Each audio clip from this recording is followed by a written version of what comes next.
Статистикалық мәліметтерге сүйенсек, синтетикалық есірткі сатылымы бойынша Алматы қаласы бірінші орында, және де сол есірткіні қабылдайтын неше түрлі далбептардың көбісі осы қалада орналасқан.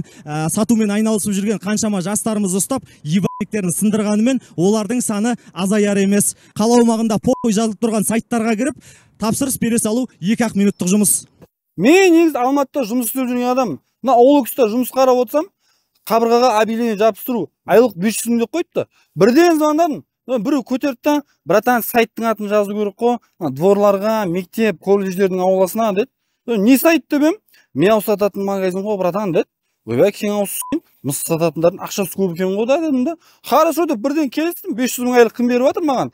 Сөйттім да, інім-ау, маған да бір 10 шақты мяу беріп қойсайшы. Жазып жүрген кезде көшеде кездескендерге предлагать етіп жүрейін деп ем. Братан, онымен жастар айналысады, сіз жазып жүре берсеңізші деді. Хорошо деп баллончигімді алып қалаға шықтым. Тарс жазам, суретке түсірем да, жіберем. Қатынға ақша түсіп жатыр. Сөйтіп біреу жазып жатыр ем. Екі медсәліп келді, аға не істеп жүрсіз дейді. Ілман, мяу сататын магазинде рекламировать етіп жүрмін.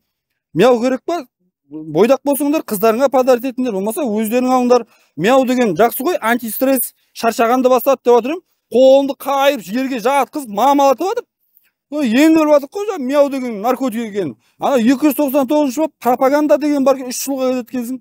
505 бап үкіметтің мүлкін бүлдірген дегенде қосайын деп жатыр дейді. Білмеймін ғой енді.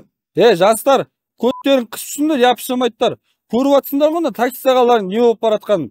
Бұлар мені танып қайта білмей істеп тұрған біліп тұр. Сендер ұстап алса мамалатып жібереді бірден. Үйдегі шешелерімді өліңдер, әкең ауыз сендер. Болды.